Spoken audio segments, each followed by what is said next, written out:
میں کچھ دن پہلے ایک جگہ تعزیت اور ڈرتا ڈرتا گیا تعزیت کرنے. پرانے جاننے والے تھے, دوستوں کا رشتہ تھا, تو میں ایک ہی بیٹا تھا, تو وہ مجھے پتا چلا کہ ٹرین ایکسیڈنٹ میں انتقال کر گیا. تو میں ڈرتے ڈرتے گیا کیونکہ معاملہ مشکوک تھا. اور جب میں تعزیت کے لیے اندر پہنچا تو ہمارے جو انکل تھے, جن کا میرے دوست تھے, وہ ان کے کچھ عزیز کہنے لگا کہ حضرت جی آپ کے ساتھ والے باہر جا سکتے ہیں؟ تو میں نے کہا چلے جاتے ہیں. میں دوستوں کو گاڑی میں بھیج دیا, اور جب میں نے اس سے بات چیت کی, کہنے لگا میرا بیٹا ایکسیڈنٹ تو میں نے بنایا ہے, وہ تو خودکشی کر کے مرا ہے. شادی کے 11 سال بعد خدا نے ایک بیٹا دیا تھا, اور مجھ سے غلطی یہ ہوئی, میں نے کہا میرے بیٹے کو تکلیف کوئی نہ آئے. اس کے منہ سے جو نکلا میں نے اسے دیا, جو اس نے مانگا میں نے دیا.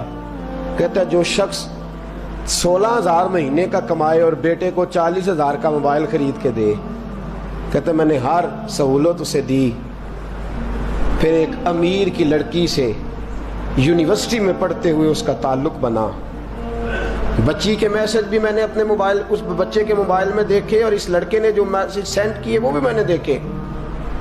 پھر میں گھر پہنچ گیا, میں نے بیٹے سے منتیں کی کہ بیٹا وہ ہمیں رشتہ نہیں دیں گے, ہماری برادری بھی چھوٹی ہے اور ہمارے جیب میں پیسے بھی کوئی نہیں. پھر میں ان کے گھر گیا, بیٹا نہ مانا, اور میں نے اس شخص کو بلا کے کہا تیری بیٹی کے میسیج ہیں, خدا را خیال کر, اور تیرے تو 7 بچے ہیں, میری گود میں تو ایک ہی پھول کھلا ہے, میں کدھر جاؤں, خیال کر. اس نے کہا دوبارہ تو نے نام لیا تو ایسے کیس میں باپ بیٹے کو پھنساؤں گا کہ ساری زندگی نکل نہیں سکو گے. نے کہا میں نے بیٹے سے کہا کہ بیٹا میں نے پگڑی تک رکھی ہے پر مجھے رشتہ نہیں ملا, تو باز آ جا. کہنے لگا 3 راتیں میرا بیٹا سویا نہیں, اور مجھے کہنے لگا حضرت جی وہ 4تھی رات سویا ہے تو دوبارہ اٹھا نہیں. مجھے کہنے لگا مجھے اجازت دو کہ میں اس بیٹی کو بھی قتل کر دوں اور اس کا باپ بھی قتل کر دوں, میرا تو گھر اجڑ گیا نا. وہ کہنے لگا میں کبھی کبھی دوستوں کے پاس جا کے رات گزار لیتا ہوں اور میں اپنے دل کو سکون دے لیتا ہوں, لیکن اس کی ماں اس کے جوتے سینے سے لگائے پھرتی ہے, اس کی اماں اس کے پرانے کپڑے لے کے سینے سے لگائے پھرتی ہے. کہنے لگا حضرت جی کوئی کوشش کرو, کوئی دعا کرو کہ اللہ مہربانیاں کرے. میں کہہ تو نہیں سکا ان سے, لیکن میرے دل میں خیال آیا کہ کس نے کہا تھا کہ بچہ یونیورسٹی میں کو ایجوکیشن میں داخل کراؤ, کس نے کہا تھا کہ اس کے ہاتھ میں آگ کا انگارہ دو. میرے دوست, آپ تیز آنچ تیز آگ جلا کے اس کے قریب مکھن رکھو, اور پھر مکھن سے کہو کہ ڈلنا نہ, پھر مکھن سے کہو کہ پگھلنا نہ. بھئی تیز آگ قریب جلا دی اور تو کہتا ہے پگھلنا, یہ کیسا ممکن ہے؟ ہو سکتا ہے؟ بولیے نا, ہو سکتا ہے؟ لڑکا اور لڑکی کٹھے کالج میں پڑھیں, ایک کمرے میں رہیں, ایک چھت کے نیچے رہیں, ایک دوسرے کو دیکھیں, نام جانیں, فون نمبر پاس ہو, اور پھر کہنا کہ تم عشق کا چکر نہ لڑانا, کیسے ممکن ہے؟ اور بڑے سیانے بندے کہتے ہیں حضرت صاحب اعتماد ہونا چاہیے اولاد پہ. میرے نبی پاک کو اپنی بیویوں پہ اعتماد نہیں؟ عبداللہ ابن مکتوم نابینے سے ابھی آئے ہیں تو حضور نے فرمایا پردہ کر لو. حضور کو اعتماد نہیں؟ مصطفیٰ سے پاک گھر کسی کا ہو سکتا ہے؟ فرمایا پردہ کر لو, نقاب ڈالو. سونے وہ تو نابینا ہے, فرمایا تمہیں تو نظر آتا ہے نا, ڈالو نقاب. یہ اعتماد ہونا چاہیے. یہ کیسا اعتماد ہے کہ تو تیز آگ جلائے اور مکھن قریب رکھ کے اعتماد کر, یہ کیسا اعتماد ہے؟ ایک حدیث سنانے لگا ہوں, زندگی بھر بھولنا نہ, دل کی تختی پہ لکھنا یہ روایت. توجہ ہے آپ کی؟ جاگ رہے ہیں؟ باہر والوں کو میری بات کی سمجھ آ رہی ہے؟ حدیث سنانے لگا ہوں, ابن حجر اسقلانی حدیث لائے ہیں. رسول پاک صلی اللہ علیہ وسلم نے فرمایا جہاں مرد اور عورت اکیلے ہوں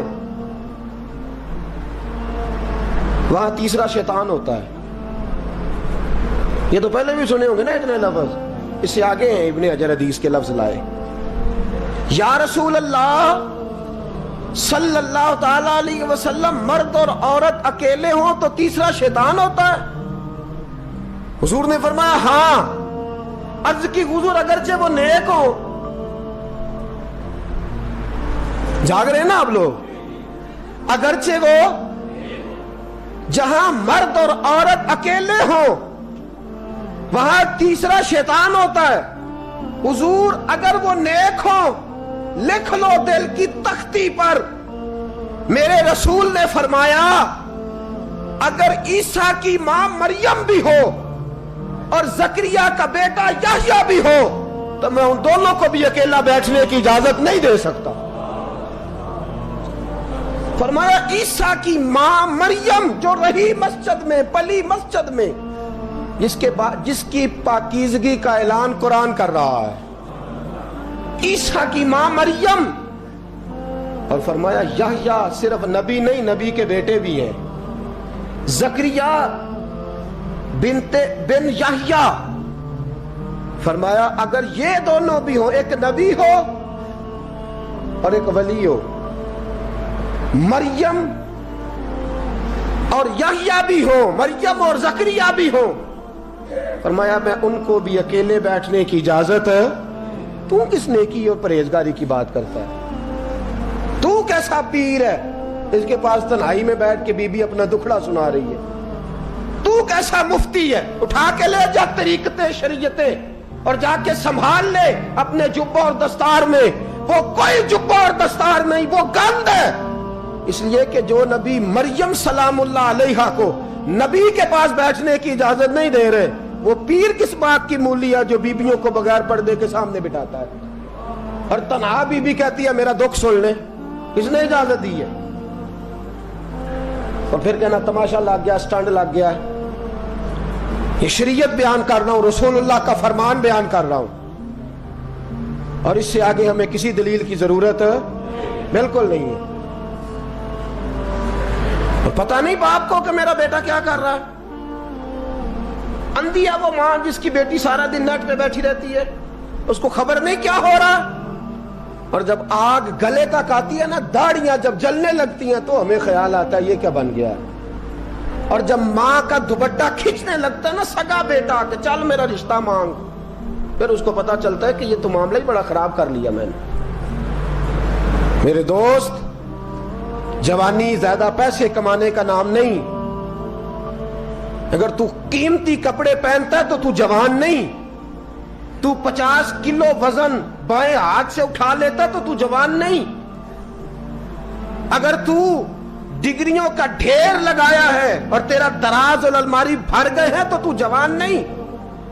اور اگر تو نے اپنے خاندان اور معاشرے میں اونچا افسر بن کے نام کما لیا تو جوان نہیں. جوان اس کو کہتے ہیں جس کی جوانی پاکیزہ ہوتی ہے. جوان اس کو کہتے ہیں جس کی نظر جھکی ہوئی ہوتی ہے. جوان اس کو کہتے ہیں جو حیا کا پتلا ہو. جوان اس کو کہتے ہیں جو شرم کا پیکر ہو. جوان اس کو کہتے ہیں جس کی نظر سے معاشرے کی بہو بیٹیاں بچی ہو. جوان وہ ہوتا ہے، جوان بھی ہو پاکیزہ بھی ہو.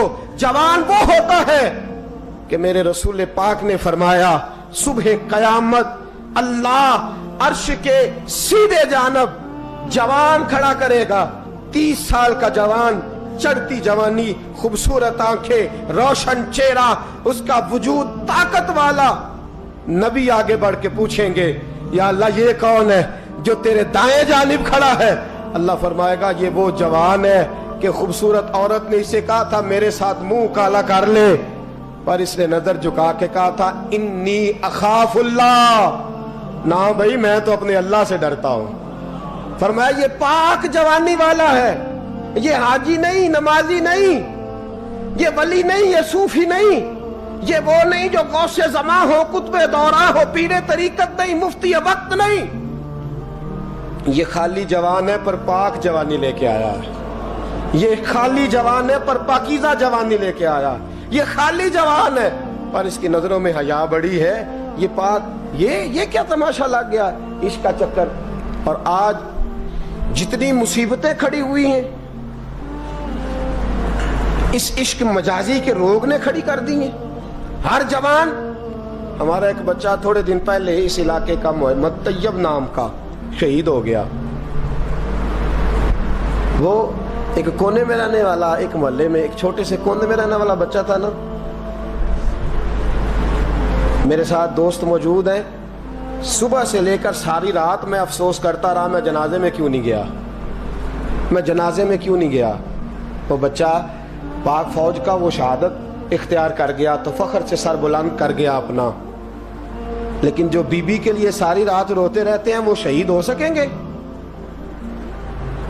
جو ساری رات ٹھنڈ میں کھڑے ہو کے عورت کے ساتھ گفتگو کرتے رہتے ہیں اور جو سارا دن دل میں گند رکھتے ہیں بی بی کے لیے، ان کے ہاتھ میں تلوار آئے گی؟ یہ بہو بیٹیوں کی عزتیں بچا سکیں گے؟ عافیہ صدیقیہ جیلوں میں جل گئی امریکہ کی، اور وہ جب بھی خط لکھتی تھی کہتی تھی کوئی محمد بن قاسم نہیں بچا، وہ کہتی تھی کوئی شہاب الدین غوری نہیں بچا. اور وہ جب بھی، اب تو خیر اس کا ذہنی توازن ہی کام کرنا چھوڑ گیا، وہ بی بی جب بھی خط لکھتی تھی نا اہل پاکستان کو تو کہتی تھی پاکستان والوں بتاؤ کیا تمہارے اندر کوئی بھی خالد بن ولید کا ماننے والا نہیں؟ کیا کوئی نہیں تمہارے اندر جو علی کے نام کا نعرہ لگانے والا ہو؟ کوئی نہیں بچا جو فاروق اعظم کی سیرت کو فالو کرنے والا ہو؟ کوئی لاؤ جس کے ہاتھ میں تلوار ہو اور مجھے سمجھ آئے کہ یہ وہ ہے جو حسن اور حسین کا نام لینے والا ہے. کوئی نہیں بچا. اس لیے کہ گندگی دماغ میں، گندگی دل میں، گندگی روح میں تو اس کام کے لیے آیا تھا.